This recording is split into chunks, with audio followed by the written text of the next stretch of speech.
नमस्कार, आदाब, जय भीम, सत श्री अकाल। मैं हूँ माजिद सिद्दीकी और आप देख रहे हैं फोकस हिंदुस्तान न्यूज़ चैनल। आज की ख़ास खबरें सब्सक्राइब करें, लाइक करें, शेयर करें। फिर आऊँगा एक ताज़ा खबर को लेकर माजिद सिद्दीकी।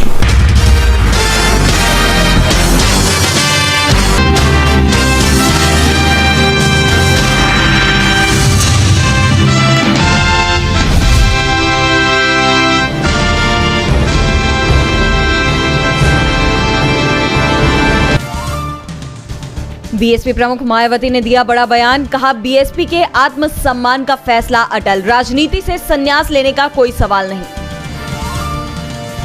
दिल्ली में अवैध पेड़ कटाई पर विवाद, मंत्री सौरभ भारद्वाज ने एलजी को दी खुली चर्चा की चुनौती। बोले, जगह आपकी, समय आपका, आइए और इस मुद्दे पर बहस कीजिए। उपचुनाव को लेकर सपा सांसद अवधेश प्रसाद का बड़ा दावा। कहा, योगी का कद घटाना चाहती है बीजेपी।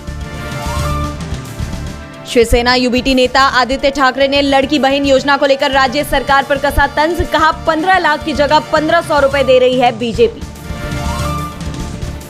जम्मू कश्मीर में बीजेपी ने वापस ली उम्मीदवारों की लिस्ट। आज ही सुबह घोषित किए थे 44 नाम। नई लिस्ट में 15 उम्मीदवारों के नाम। रजनीकांत के बयान पर तमिलनाडु में सियासी भूचाल, डीएमके नेताओं ने घेरा। कहा, पुराने अभिनेता युवाओं को आगे नहीं आने दे रहे।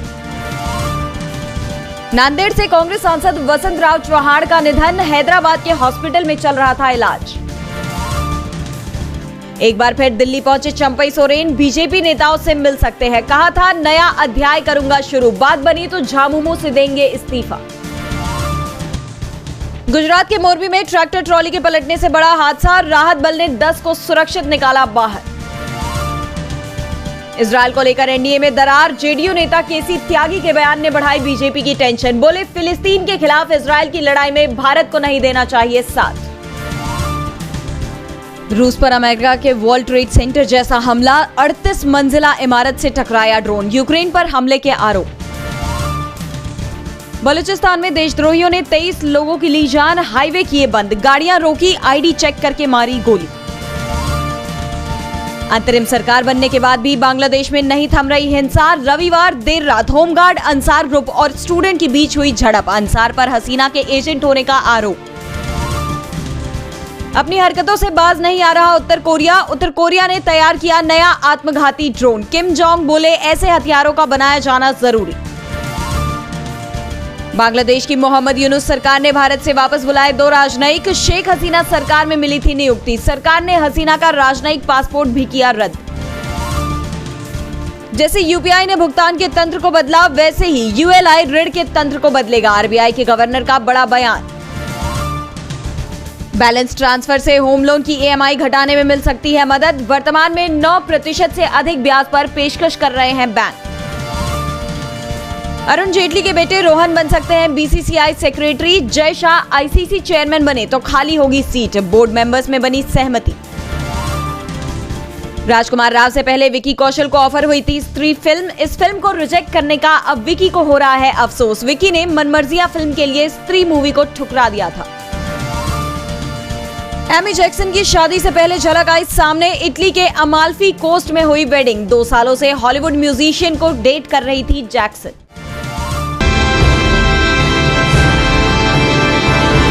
महाविकास अघाड़ी गठबंधन में सीट बंटवारे पर सहमति बनती दिखाई दे रही है और अब खबर है कि मुंबई के बीकेसी में एक होटल में एमवीए नेताओं की बैठक हुई है, जिसमें मुंबई की सीटों को लेकर चर्चा हुई। इसमें मुंबई की 36 सीटों पर लगभग सहमति बन गई है। सिर्फ आधा दर्जन सीटों को लेकर पेंच फंसा हुआ है, जिस पर सहमति बनाने की कोशिश चल रही है। एमवीए की बैठक में शिवसेना यूबीटी ने 20 से 22 सीटों का प्रस्ताव रखा है। एनसीपी शरद पवार ने 5 से 7 सीट को लेकर दावा किया है। वहीं कांग्रेस ने 13 से 15 सीटों पर प्रस्ताव रखा है। एमवीए नेताओं ने बताया कि अगर तीनों पार्टियों की दावेदारी वाली सीटों को भी जोड़ दिया जाए तो ये संख्या 41 होती है, यानी सिर्फ आधा दर्जन सीटों पर ही पेंच है। उम्मीद है कि ये जल्दी ही सुलझ जाएगा। ये साफ है कि मुंबई की अधिकांश सीटों पर शिवसेना यूबीटी के उम्मीदवार चुनाव लड़ेंगे। इसी तरह से मराठवाड़ा में शरद पवार की एनसीपी को ज्यादा सीटें लड़ने के लिए दी जाएंगी, जबकि विदर्भ रीजन में कांग्रेस के उम्मीदवार ज्यादा होंगे। मुंबई की सीटों पर सहमति बनाने के बाद दूसरे रीजन में भी सहमति बनाने की कोशिश तेज कर दी जाएगी। दरअसल लोकसभा चुनाव के परिणामों के बाद से ही एमवीए के नेता बेहद उत्साहित दिखाई दे रहे हैं और दावा कर रहे हैं कि विधानसभा चुनाव में एमवीए गठबंधन आसानी से 2/3 सीटें हासिल करने में कामयाब रहेगा। तो दूसरी तरफ बीजेपी के अंदर विधानसभा चुनाव को लेकर चिंता दिखाई दे रही है। दावा किया जा रहा है कि वो महाराष्ट्र विधानसभा चुनाव कुछ समय के लिए टलवा भी सकती है। रांची का मुरहाबादी मैदान शुक्रवार को रण क्षेत्र में तब्दील हो गया जब बीजेपी युवा मोर्चा के आक्रोश रैली में राज्य के विभिन्न हिस्सों से कार्यकर्ता पहुंचे और इस दौरान पुलिस और बीजेपी कार्यकर्ताओं में झड़प हो गई, जिसके बाद पुलिस ने वाटर कैनन और आंसू गैस के गोले छोड़े। पुलिस की तरफ से की गई कार्रवाई पर सवाल उठे तो रांची पुलिस के कप्तान ने सफाई दी कि भगदड़ होने की आशंका से ऐसा किया गया। उन्होंने साफ तौर पर कहा कि बीजेपी कार्यकर्ताओं की ओर से पत्थर फेंके गए। इस मामले को लेकर पूर्व मुख्यमंत्री बाबूलाल मरांडी ने रांची पुलिस पर कई तरह के आरोप लगाए। बाबूलाल मरांडी के आरोपों का रांची पुलिस के द्वारा एक लिखित रूप से जवाब दिया गया, जिसमें बताया गया कि पुलिस द्वारा अपनी जिम्मेवारियों का निर्वहन किया गया ताकि कानून व्यवस्था न बिगड़े। रांची पुलिस के द्वारा बाबूलाल मरांडी के लगाए गए आरोपों के जवाब में लिखा गया, महोदय, आपके द्वारा रांची पुलिस के ऊपर लगाए गए सभी आरोप तथ्य से सर्वथा परे और निराधार हैं। पुलिस के द्वारा सभी जिम्मेवारियों का निष्ठापूर्वक निर्वहन किया गया है। रांची पुलिस के अनुसार सार्वजनिक तौर पर उपलब्ध वीडियो फुटेजेस का अगर निष्पक्ष अवलोकन किया जाए तो ज्ञात होगा कि रांची पुलिस ने बेहद संयम का परिचय देते हुए विधि व्यवस्था संधारण के लिए आवश्यक न्यूनतम बल का प्रयोग किया। रांची एसएसपी और दूसरे पुलिस के अधिकारियों के द्वारा कार्यकर्ताओं से लगातार अनुरोध किया जा रहा था कि वो पत्थर न चलाएं, बैरिकेड न तोड़ें और अपना कार्यक्रम शांतिपूर्ण तरीके से चलाएं। मौके पर मौजूद सभी माननीय सांसदों और विधायकों से भी अनुरोध किया जा रहा था कि वो कार्यकर्ताओं को ऐसा करने से रोकें, लेकिन बावजूद इसके पुलिस पर बड़े पत्थर बरसाए गए और बैरिकेड तोड़ने की कोशिश लगातार जारी रही, जिससे कुछ पुलिस पदाधिकारी और कर्मी घायल हुए। कई कार्यकर्ता पुलिस पर पत्थर फेंकते समय भारत माता की जय के नारे लगा रहे थे। इस दृश्य के परिप्रेक्ष्य में मीडिया के द्वारा पूछे जाने पर ही रांची एसएसपी के द्वारा ये बयान दिया गया कि भारत माता की जय कहकर पुलिस जवानों पर पत्थर फेंकना गलत है। कहीं से भी वरीय पुलिस अधीक्षक का ये बयान आपत्तिजनक नहीं था। वहीं बाबूलाल मरांडी ने रांची पुलिस के अफसरों पर झारखंड मुक्ति मोर्चा के कार्यकर्ता की तरह काम करने का आरोप लगाया। इसका जवाब देते हुए रांची पुलिस के द्वारा लिखा गया, जब रांची के सीनियर एसपी सरायकेला में तैनात थे तब माननीय मुख्यमंत्री के कार्यक्रम में व्यवधान डालने के आरोप में कई झारखंड मुक्ति मोर्चा के कार्यकर्ताओं को हिरासत में लिया गया। रांची पुलिस ने अभी लिखा कि माननीय मुख्यमंत्री का पद एक उच्च स्तरीय संवैधानिक पद है जिसकी सुरक्षा के सभी पहलू संबंधशील है। इसके संधारण के लिए पुलिस को अडिग रहना पड़ता है। आपको बता दें, इससे पहले बाबूलाल मरांडी ने एक्स पर पोस्ट कर लिखा था, रांची पुलिस के एसपी का बेहद आपत्तिजनक वक्तव्य एक संज्ञान में आया है। इनकी बातों को सुनकर लगता है ये राजनीतिक पूर्वाग्रह से ग्रसित है और अपनी जिम्मेदारियों को छोड़कर जेएमएम कार्यकर्ता की तरह काम कर रहे हैं। तस्वीरों में साफ देखा जा सकता है कि हेमंत सोरेन की पत्थरबाज पुलिस ने निहत्थे महिलाओं, युवाओं और अंधाधुंध पत्थर बरसाकर उन्हें गंभीर रूप से जख्मी करने और उकसाने का प्रयास किया। गौरतलब है कि शुक्रवार को भाजपा युवा मोर्चा की ओर से मोरहाबादी मैदान में आक्रोश रैली आयोजित की गई। इस दौरान रैली में शामिल कार्यकर्ताओं ने सीएम आवास का घेराव करने का कोशिश किया।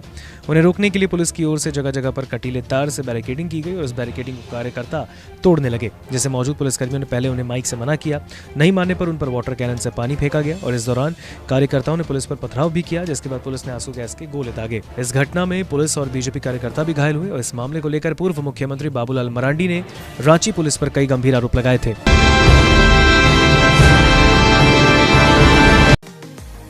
मशहूर कवि कुमार विश्वास ने कांग्रेस नेता राहुल गांधी को भला आदमी बताकर उनकी तारीफों के पुल बांध डाले हैं। जी हां, एक पॉडकास्ट इंटरव्यू के दौरान कुमार विश्वास, जो एक समय में राहुल गांधी को पसंद नहीं करते थे, वो आज राहुल गांधी की तारीफ करने के बाद चर्चा में आ गए हैं। दरअसल जब इंटरव्यू में कुमार विश्वास से नेता प्रतिपक्ष राहुल गांधी के बारे में पूछा गया तो उन्होंने कहा कि राहुल गांधी एक भले आदमी हैं। राहुल की तारीफों में आगे उन्होंने कहा कि राहुल गांधी एक बेहतर मनुष्य हैं, भले आदमी हैं। मैंने जब चुनाव लड़ा था तब उनके बारे में काफ़ी खराब बातें बोली, लेकिन उनका मेरे प्रति व्यवहार काफ़ी गर्मजोशी वाला रहा। उससे लगता है कि उनके अंदर मानवता ज़्यादा है। राजनीति और परिवार दोनों में ही मनुष्यता से चलते हैं, ना कि धूर्तता से। राहुल गांधी के साथ साथ कुमार विश्वास ने प्रियंका गांधी वाड्रा की भी तारीफ कर डाली। उन्होंने कहा कि प्रियंका गांधी के पास पूर्व प्रधानमंत्री और उनकी दादी इंदिरा गांधी की छवि है और वो अच्छा बोलना भी जानती है। आपको बता दें कि इससे पहले कुमार विश्वास राहुल गांधी पर लगातार तंज कसते आए हैं, चाहे फिर वो राहुल के राजनीतिक या उनके निजी जीवन पर कटाक्ष करना हो। कुमार विश्वास ने कोई मौका नहीं छोड़ा। इसके अलावा हाल ही में हुए इंटरव्यू में कुमार विश्वास से जब पूछा गया कि क्या राहुल गांधी मोदी को हरा पाएंगे, तो इस पर कुमार विश्वास ने जवाब दिया, जब हम 2014 में चुनाव लड़े थे तब हमारा कहना था कि देश को समझना है तो नीचे उतरकर समझिए। पिछले 10 सालों में उन्होंने यही किया है। राजनीति में भले लोगों की कीमत नहीं है।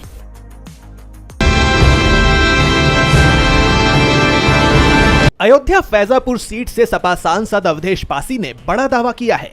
उनका कहना है कि यूपी में होने वाले विधानसभा उपचुनाव में बीजेपी हाईकमान सीएम योगी के कद को कम करना चाह रही है। बता दें कि हाल ही में मिल्कीपुर सीट से अवधेश प्रसाद के बेटे को टिकट मिला है और सीएम योगी को मिल्कीपुर और कटहरी सीट की जिम्मेदारी मिली हुई है। पासी का कहना है कि सीएम होने के बावजूद बीजेपी हाईकमान ने योगी आदित्यनाथ को सिर्फ मिल्कीपुर और कटहरी विधानसभा सीटों तक सीमित कर दिया है। पासी ने आगे कहा कि उन्हें पता है कि पार्टी मिल्कीपुर और कटहरी विधानसभा उपचुनाव बुरी तरह से हारेगी, इसलिए आदित्यनाथ को इन सीटों की जिम्मेदारी दे दी गई है ताकि उनका कद कम किया जा सके। पासी के इस दावे से बीजेपी खेमे में खलबली मच गई है। पासी ने तो यह भी कहा कि मिल्कीपुर उपचुनाव एक तरह से अवधेश प्रसाद बनाम सीएम योगी हो चुका है और अवधेश प्रसाद इसमें अकेले नहीं हैं, बल्कि उनके साथ पूरी जनता है। बता दें कि लोकसभा उपचुनाव में पहले ही बीजेपी को यूपी में करारी हार झेलनी पड़ी है, तो वहीं अब उपचुनाव से पहले भी उसकी स्थिति कमजोर ही नजर आ रही है। बॉलीवुड के सुपरस्टार सलमान खान के most controversial reality show big boss 18 को लेकर इन दिनों फैंस के बीच काफी बज़ बना हुआ है। बिग बॉस 18 का प्रीमियर अक्टूबर में होगा। फैंस जानना चाहते हैं कि इस बार बिग बॉस 18 में कौन कौन से कंटेस्टेंट नजर आने वाले हैं। शो के लिए कंटेस्टेंट के नाम पर चर्चा होनी शुरू हो चुकी है। बिग बॉस 18 के कंटेस्टेंट को लेकर जो सबसे बड़ा नाम सामने आ रहा है वो है बॉलीवुड की एवरग्रीन एक्ट्रेस रेखा का। खबर है कि दिग्गज एक्ट्रेस को भी शो के लिए अप्रोच किया गया है। अब इन खबरों में कितनी सच्चाई है ये तो आने वाले दिनों में साफ हो ही जाएगा। ऐसे में देखना होगा कि क्या रेखा इस शो का हिस्सा बनेगी या फिर ये सिर्फ एक अफवाह है। वहीं खबरें तो ये भी आ रही हैं कि सलमान खान की एक्स गर्लफ्रेंड को भी उनके इस रियलिटी शो के लिए अप्रोच किया गया है। वो कोई और नहीं, पूर्व बॉलीवुड एक्ट्रेस और एनजीओ नो मोर टीयर्स की संस्थापक सोमी अली हैं। पर सोमी की तरफ से इन खबरों को अफवाह बताया गया है। सोमी अली ने बॉलीवुड में यार गद्दार, अंत, आओ प्यार करें जैसी फिल्में की हैं। यही नहीं, सलमान खान के साथ दोस्ती की वजह से भी सोमी खूब चर्चा में रही थी। बिग बॉस के फैन पेज के मुताबिक जैन सैफी को भी बिग बॉस 18 के लिए अप्रोच किया गया है। Bigg Boss 17 winner Munawar Faruqui ने अपने लाइव वीडियो के दौरान इस बात का हिंट दिया था कि जैन शो का हिस्सा बन सकते हैं। फेमस यूट्यूबर हर्ष बेनीवाल भी सलमान के शो बिग बॉस 18 का हिस्सा बन सकते हैं। बता दें कि शो के पिछले सीजन में भी हर्ष को मेकर्स ने अप्रोच किया था। टेलीविजन एक्टर और शो खतरों के खिलाड़ी 11 के विनर बने अर्जुन बिजलानी के नाम को लेकर भी चर्चा तेज है। फैंस भी अर्जुन को शो में देखना चाहते हैं। कुछ रिपोर्ट में ये भी कहा जा रहा है कि महाराज एक्ट्रेस प्रियल गौर की भी बिग बॉस में एंट्री पक्की हो चुकी है। वहीं एक्टर मोहसिन खान के शो में एंट्री पर भी बड़ा अपडेट सामने आया था। स्टैंड अप कॉमेडियन समय रैना के भी बिग बॉस 18 का हिस्सा बनने की खबर है। अब इन सब नामों में से कौन कौन से चेहरे हमें शो में नजर आने वाले हैं वो देखना काफी दिलचस्प होने वाला है।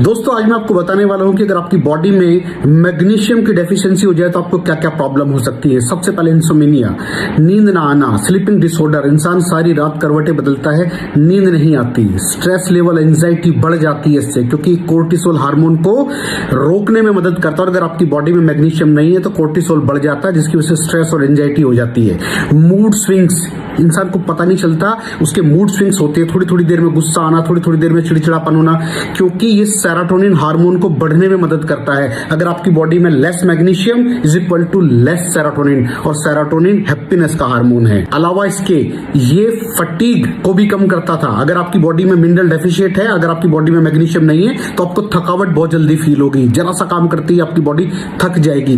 पुअर डाइजेस्टिव सिस्टम, ये डाइजेस्टिव सिस्टम को भी मैनेज करने में बड़ा शानदार रोल प्ले करता है, और अगर इसकी डेफिशिएंसी है तो कॉन्स्टिपेशन, डायरिया जैसी प्रॉब्लम हो जाती है। माइग्रेन बहुत खतरनाक प्रॉब्लम है। माइग्रेन अगर डेफिशिएट है आपकी बॉडी मैग्नीशियम से, तो आपको माइग्रेन की प्रॉब्लम भी हो सकती है। ब्लड प्रेशर, अगर आपकी बॉडी में मैग्नीशियम कम है तो आपको ब्लड प्रेशर की प्रॉब्लम हो सकती है। इरेगुलर हार्ट बीट, ये हार्ट बीट का बढ़ जाना, कम हो जाना, बढ़ जाना, कम हो जाना, मैग्नीशियम डेफिशिएट होने की निशानी है। ऑस्टियोपोरोसिस, बोन हेल्थ वीक हो जाती है, क्योंकि आपकी बॉडी का 60% जो मैग्नीशियम है वो आपकी बोन्स के अंदर होता है। अगर आप बाहर से मैग्नीशियम नहीं ले रहे हैं तो आपकी बॉडी जो है वो हड्डियों में से लेना शुरू कर देती है, जिसकी वजह से ऑस्टियोपोरोसिस की प्रॉब्लम भी हो सकती है। आपकी हड्डियां कमजोर हो जाती हैं। और मसल क्रैम्पिंग, मसल क्रैम्प, नस पे नस का चढ़ जाना, मसल्स पे अकड़ जाना, बिल्कुल चलना मुश्किल हो जाता है। तो मसल क्रैम्पिंग भी तभी होती है जब आपकी बॉडी में मैग्नीशियम की डेफिशिएंसी हो। और दोस्त, हमारे यहाँ 90% से ज्यादा लोग मैग्नीशियम डेफिशिएंसी के शिकार हैं। कहां से मिलेगा मैग्नीशियम, कितनी मात्रा में लें, किस क्वालिटी का लें? तो उसका जवाब है वेस्टीज प्राइम CMD। इसके अंदर आपको भरपूर मात्रा में मैग्नीशियम मिलेगा, आपकी सारी प्रॉब्लम सॉल्व हो जाएगी। Thank you so much. दर्शकों, देख लिया आपने हमारे वीडियो को। हमें खुशी होगी कि आपने हमारे न्यूज़ को लाइक किया और दूसरों को शेयर किया। अगर अभी तक हमारे चैनल फोकस हिंदुस्तान को सब्सक्राइब नहीं किया है तो तुरंत सब्सक्राइब करें, कमेंट करें और बेल आइकॉन को प्रेस करें। हम हाजिर हैं खबर के लिए।